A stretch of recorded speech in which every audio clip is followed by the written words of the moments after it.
Subscribe करें Avadhnama news. Subscribe button पर click करें, फिर राइट साइड में बने बेल पर भी क्लिक करें ताकि आपको हमारे वीडियोस की नोटिफिकेशन मिलती रहे।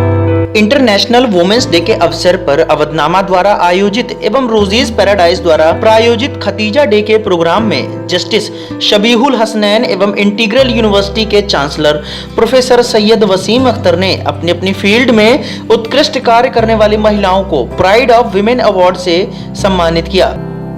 Tahira Hasan, she has been actively advocating for the rights of the marginalized sections of the society, especially women, Dalits, minorities, farmers, etc.